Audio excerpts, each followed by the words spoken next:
Okay, a reminder of the big question, the $64 trillion question we're working on. The question is this: are nuclear weapons a force for peace in the post-1945 world, the world of the nuclear age, or are they a terrible accident waiting to happen? So this is the question, and we've been talking about it in terms of the arms race and where things were as of the beginning of the 1960s. That's about where we are. So now I'm going to consider what most historians, political scientists, think was the closest brush with nuclear war in the entire history of the Cold War. And that was the Cuban Missile Crisis of 1962. So a little bit of background on the Cuban Missile Crisis. I'm going to say much more about U.S. relations with Cuba in the 20th century. But for our purposes, you need to know that in 1959, Fidel Castro overthrew the existing autocratic government of Cuba and replaced it with a government led by himself. It was avowedly socialist from the beginning, communist from a bit later. And to American leaders, Castro represented a dangerous opening of the Western Hemisphere to the Soviet Union. Americans didn't worry that much about Castro as Castro, or for that matter, Cuba as Cuba, communist or not. The big concern was that until this point, the Soviet Union had been largely bottled up in what people used to call the Old World, in the Eurasian continent. And the American policy of containment established by Harry Truman in the 1940s had kept Soviet influence, Soviet power, out of the Western Hemisphere. With the rise to power of Fidel Castro, and with Castro's embrace of communism, it looked as though this wall against communism in the Western Hemisphere might have a hole in it. So this was the concern. John Kennedy, and I'll say more about this episode too, in the very first weeks of his administration, authorized an attempt to overthrow the Castro government. It was the so-called Bay of Pigs operation, an invasion by paramilitary groups of the Bay of Pigs in Cuba. It failed utterly, and the United States, John Kennedy in particular, were embarrassed before world opinion. The United States, this country that called itself a peace-loving nation, had tried to topple the regime of one of its closest neighbors, and not only tried but failed. So it was bad enough that the United States had tried to overthrow the government of a country with which it was not at war, but it couldn't even pull it off. So it's an embarrassment on two counts. And it caused Kennedy to sort of reconsider his policy toward Cuba. He couldn't quite decide whether he needed to get tougher or more lenient, to reach out or to try to shut off the government of Cuba. From the standpoint of Castro, Fidel Castro, he became convinced of something that he had suspected all along, with good reason, that the government of the United States wanted to see him gone, perhaps even dead. So this is the situation. The leader of the Soviet Union at this time, a man named Nikita Khrushchev, sees an opening for Soviet influence in the Americas, in the Western Hemisphere, in the wake of the botched Bay of Pigs operation. Khrushchev, who had risen to the top of the Soviet political ladder through cunning, through experience, through determination, looked on John Kennedy as a pretty boy lightweight. Kennedy was this telegenic candidate, but what did he know about the way the world really worked? That's the way Khrushchev looked on John Kennedy, and the fact that Kennedy had, after having made the decision in favor of the Bay of Pigs operation, hadn't followed through. And so Khrushchev seems to have thought that Kennedy was weak and perhaps could be pushed around. There's another element in Khrushchev's thinking, and that is Khrushchev realizes that the Soviet Union is substantially behind the United States in the nuclear weapons race. The United States has simply been better at producing nuclear weapons, the weapons themselves, and the delivery systems, the bombers, and especially the missiles, the long-range missiles that are, in the early 1960s, the state of the nuclear art. The United States has roughly 10 times the throw weight in missiles, the missiles that it can launch at the Soviet Union, 10 times as many as the Soviets can launch back at the United States. And what makes matters even worse from the Soviet perspective is the United States has a big geographic advantage over the Soviet Union in the following sense. The United States has, at the early 1960s, has allies that are very close to Soviet territory. The North Atlantic Treaty Organization, as the name suggests, was originally based on the North Atlantic, namely the United States, Canada on the American side, Britain, France, the Scandinavian countries, Norway. Eventually it included West Germany, and it included other countries. And in fact, it went so far as to spread to Greece and Turkey. Now, Turkey was especially worrisome for the Soviet Union because Turkey shares a border with the Soviet Union. And the United States had gone so far as to place nuclear missiles in Turkey.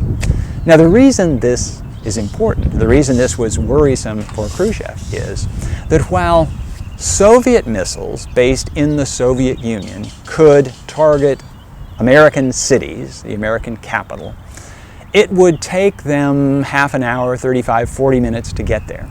And they were visible to American radar long before they hit their targets. So they gave American leaders a chance to shoot back. Once they saw the missiles coming, they could decide to shoot back. And it largely negated any first strike advantage on the part of the Soviet Union. Because, okay, if you can see the missiles coming, all right, here they come, now we can fire back. And essentially Americans can get a clear shot at the Soviet Union before they're destroyed by the incoming Soviet missiles. American missiles in Turkey don't give the Soviet leadership any such big advantage, because Soviet missiles in Turkey could hit Moscow within 8 or 10 minutes. And so if Nikita Khrushchev happened to be in the shower when Americans launched a missile strike from Turkey, it could be all over before the Soviet leadership even knew what was coming. So it, perhaps to the larger world, it didn't seem like a big deal.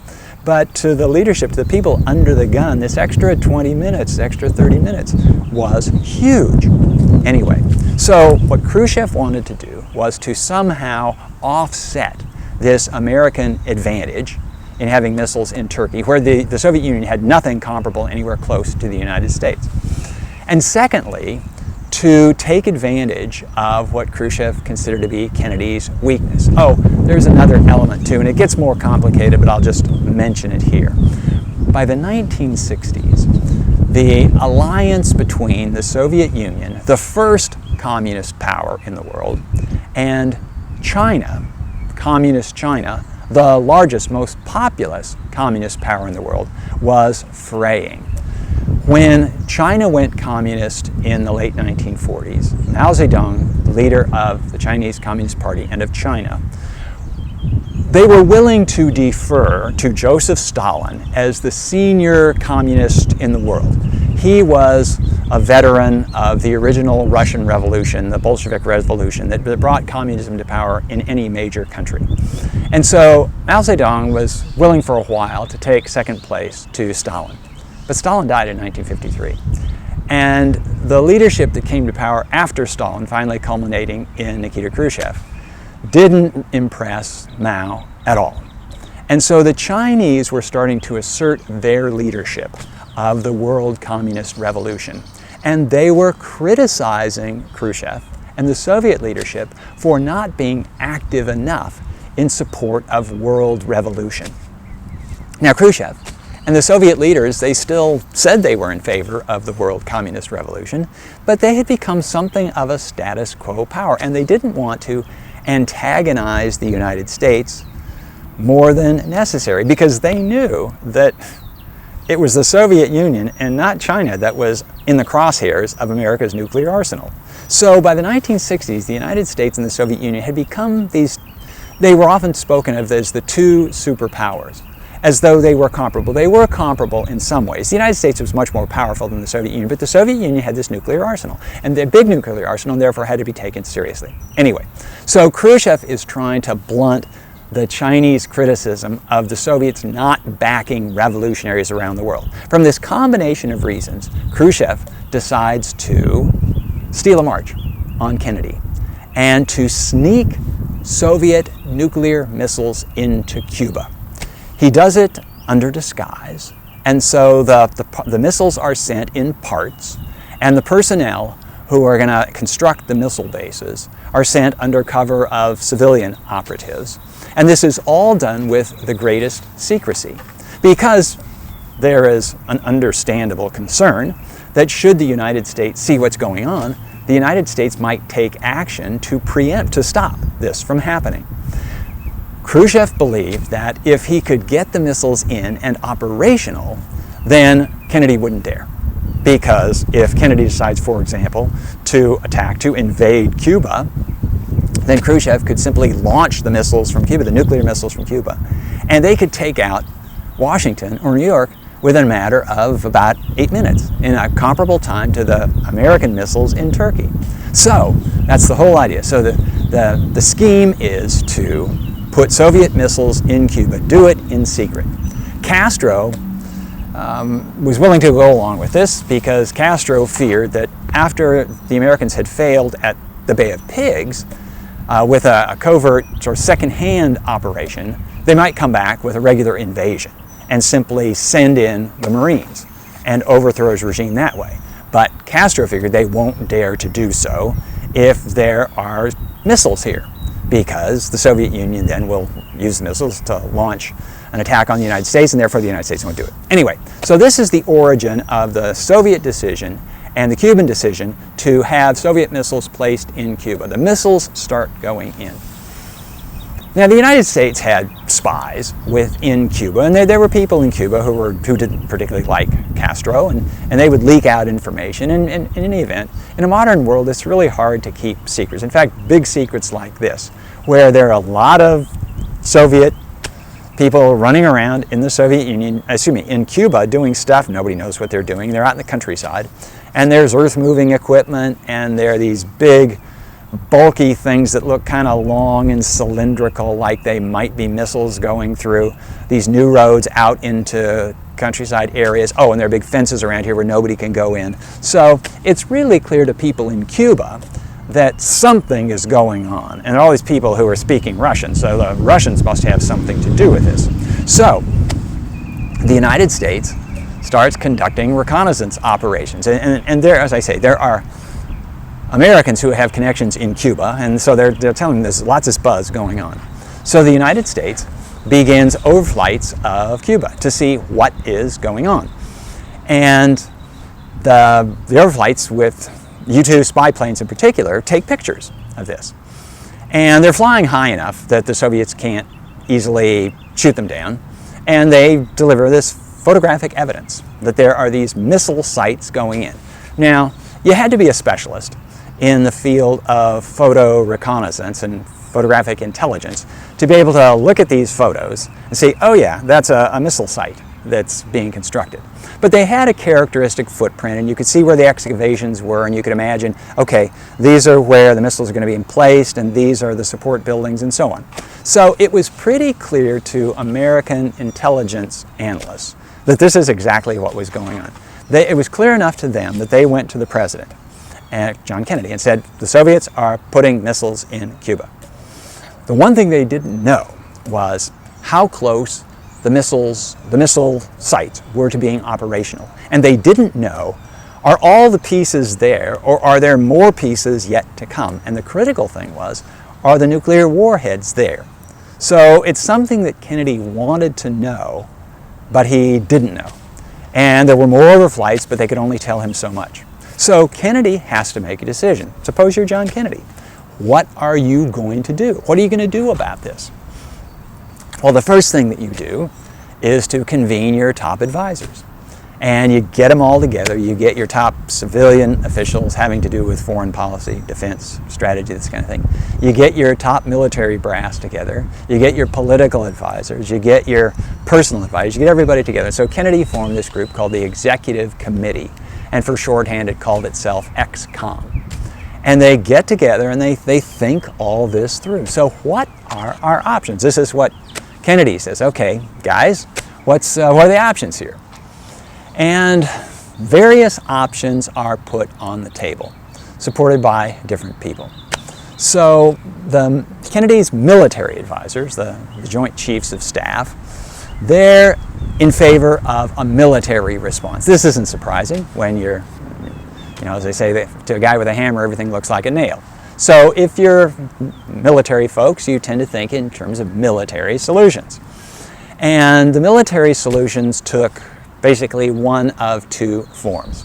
One would be airstrikes against the missile sites. The advantage of airstrikes is that there were likely to be few or no American casualties, and it could be done very quickly. You didn't have to invade Cuba. There probably wouldn't be much in the way of collateral damage because these missile sites were away from civilian areas. There might very well be Soviet people who were working there and they might get killed, but Khrushchev wasn't in any position to complain too much about this because, at least until now, he hadn't admitted that there was anything going on there. So an airstrike is one option. The upside is the stuff that I said. The downside is that not even the Air Force generals could guarantee that they would actually take out all of the missiles. Airstrikes in those days, today with laser-guided bombs and precise munitions, you can hit targets pretty reliably. In those days, you drop lots of bombs and maybe you hit it, maybe not. There were cases in World War II, and the technology of bombing in the early 1960s was pretty much like it was in World War II. There were times when American planes would drop thousands of bombs to take out one railroad bridge. So they'd have to drop lots of bombs over these missile sites, and there was no guarantee that they would actually do the job because the Soviets, perhaps anticipating the possibility that there would be an American airstrike, wouldn't put everything all in one place. They would probably have some of the crucial parts hidden around. So maybe you take out some of the missiles, the rockets themselves, but you don't get the warheads. Or maybe you take out some of the warheads and miss some of the other warheads. So the upside of an airstrike is it's surgical. The downside is it doesn't guarantee success. The more extreme version of a military option is simply to invade Cuba. You invade Cuba, and you could do it for the original purpose of taking out the missile sites. And this would be entirely possible to do. So you could land enough Marines, they could have enough air support to march inland to the missile sites, and they could overwhelm whatever Soviet defenders there might be. And there weren't large numbers of Soviet troops on the island. So it's not the big deal. It could be done, I should say.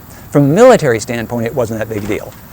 It was perfectly doable, and you could pretty much guarantee the result because all of the sites that showed up on the aerial photography, you could identify and you just go and physically occupy them all and make sure that if you have to, arrest Soviet personnel and you just occupy them and they can't be used. So it would work.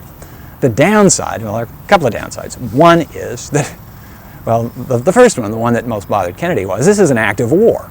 And Cuba has done nothing that rises to the pretext for the United States to declare war. Cuba is simply doing what Cuba has a sovereign right to do. Countries can form alliances. Witness NATO. America has alliances. And members of the alliance can request military assistance from other allies. Witness American missiles in Turkey.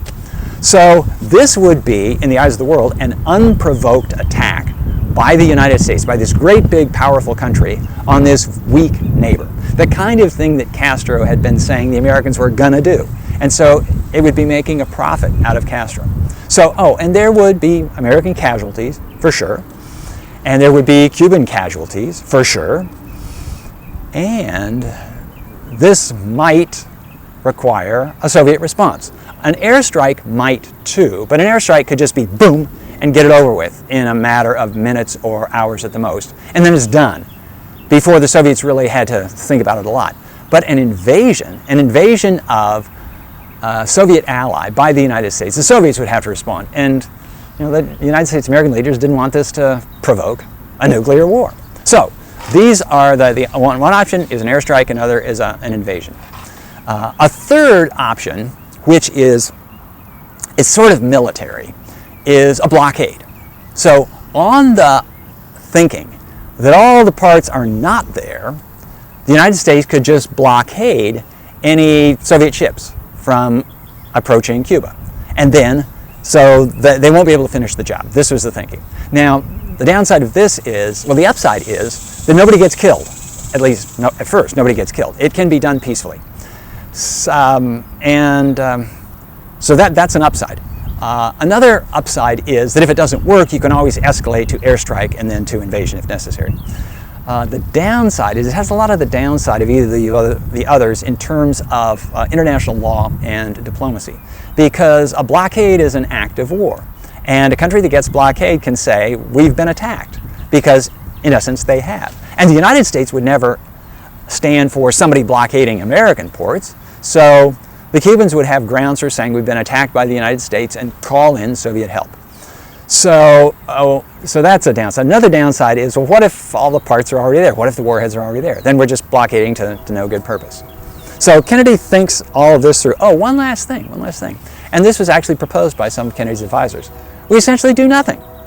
Because after all, nuclear missiles are nuclear missiles, and it doesn't really matter whether you get hit by a bomb from Siberia or a bomb launched in Cuba. And secondly, do we have any grounds, do we have any standing in the eyes of the world for complaining about Soviet missiles in Cuba if we've got American missiles in Turkey? Now, the United States government had already made this decision to eliminate American missiles in Turkey because they rolled the missiles kind of obsolete. And they also, they posed the threat of this kind of hair trigger response thing that was worrying people in the United States. And so the missiles were already slated to be pulled out of Turkey, but this hadn't been made public, and Kennedy wasn't going to make it public, certainly not under the duress of these missiles in Cuba, because it would look like the United States had backed down in the face of this Soviet challenge.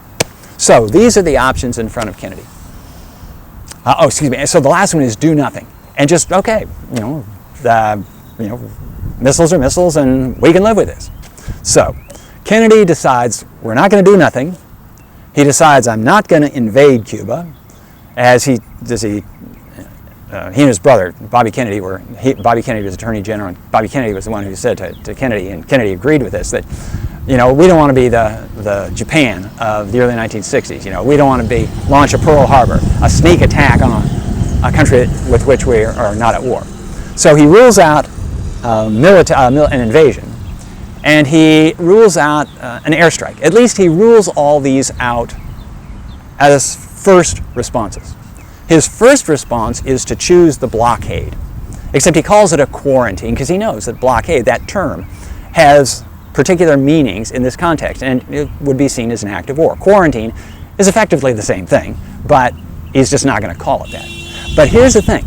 He gives a televised speech, and he goes on, we'll call it world television. The world is watching, at least sort of secondhand to this, see what's the American president going to do. And he announces to the world, this is what the Soviets have been up to. He shows the photographic evidence, and he delivers an ultimatum. He delivers an ultimatum to Nikita Khrushchev. And he tells Khrushchev, you got to get those missiles out of there. We're not going to stand for nuclear missiles in Cuba this close to the United States. They have to be gone. And now this is a big deal because it really puts Khrushchev in a bind. Khrushchev, if he changes his mind, if he decides to pull the missiles out of Cuba, he will be seen in public as having backed down to the United States. And Kennedy had to think this one through. Is this the way I want to do it? Do we want to sort of go through quiet channels? We could do this quietly and get the same message to Khrushchev. But Kennedy didn't choose that route. Instead, he went public with this. And one of the reasons he went public, not the only reason, but one of the reasons he went public was that the story was leaking out in the United States. And Kennedy was coming under criticism from Republicans in particular, who said that he was soft on communism. This is something that Republicans had been saying about Democratic presidents since at least Joseph McCarthy criticized Harry Truman for his response to the rise of communism in China. And with congressional elections coming up, Kennedy and his own presidential re-election coming up 2 years later, Kennedy did not want to be seen as weak. So he goes on television and he delivers this very public ultimatum to Khrushchev: get those missiles out of Cuba or else. He doesn't say exactly what the else is, but he does have these other options. He has airstrikes, he has an invasion if necessary. And he said that the United States considers these to be an unacceptable threat to the United States. They've got to get out. So he delivers the ultimatum and he waits to see what Khrushchev's response is. And Khrushchev waits around for a while and he waffles a bit. But then he finally agrees to take the missiles out. But he does it in a way that makes Kennedy look really good, Khrushchev look bad, but look worse than he actually was. So there's a deal struck, and the deal is struck behind the scenes. And the deal is that the Soviet Union will pull its missiles out of Cuba. The United States, in public, will pledge not to invade Cuba. Now, this was a good move on the part of the Soviet Union, because then it could say, well, the reason we put the missiles in the first place was to defend our ally, Cuba. Now that the United States has promised before the world it will not invade Cuba, we don't need the missiles anymore. It was a bit of a thin excuse, but it worked, sort of. Something that Khrushchev got the Americans to agree to, but not in public, was that the United States was going to withdraw its missiles from Turkey. And so the part of Khrushchev's calculation that said, well, they've got missiles so close to us in Turkey, we need to put missiles really close to them in Cuba, well, that's now, that condition is met, because the Americans are pulling their missiles out of Cuba. But this was only going to be done later, and the American government would never acknowledge that this was a quid pro quo. So this was a part of the bargain that was not made public.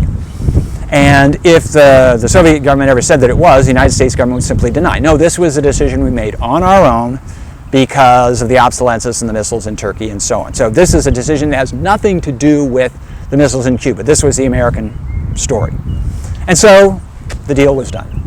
And the world breathed a great sigh of relief. Whew.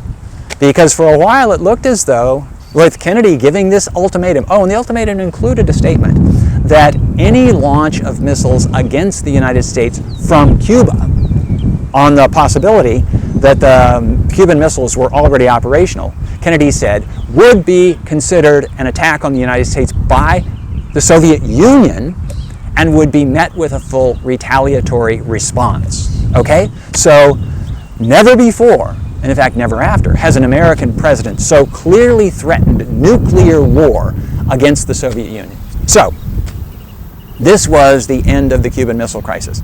Kennedy's political stock rose because Kennedy stood up to the leadership of the Soviet Union and they backed down. So, looks like a win for the United States. In fact, it wasn't clearly a win for the United States. Over the next 10 years, the Soviet Union decided we're going to build up more weapons of our own. In fact, one of the reasons that Khrushchev did back down was he knew what the numbers were, that if we did go to war with the United States in 1962, they have way more nukes than we do. Over the next 10 years, the Soviet Union went on a building spree. The arms race escalated until by the early 1970s, the Soviet Union had matched the United States missile for missile, and in some categories had more than the Americans did. So this is the outcome of the Cuban Missile Crisis. To carry things forward, by the 1970s, both sides realized, wait a minute, maybe this is getting out of hand. There were talks about, in fact, in the 1970s, there were agreements to limit the growth of nuclear arsenals. In the 1980s, there were caps put on and some of the categories were diminished. In the 1990s, in fact, even bigger cuts. So the number of missiles in the American, Soviet, and then after the end of the Soviet Union, the Russian nuclear arsenal, is less than it was back then. But in the meantime, other countries were getting nuclear weapons until the nuclear club included sort of the United States, the Soviet Union, but several other countries. And the numbers kept growing so that China got nuclear weapons, and India and Pakistan got nuclear weapons, and North Korea acquired nuclear weapons in the 21st century. So, we still haven't had World War III. But the question remains, have nuclear weapons been the cause of no World War III? Or is it just that we've been really lucky and other things have prevented World War III? There we are.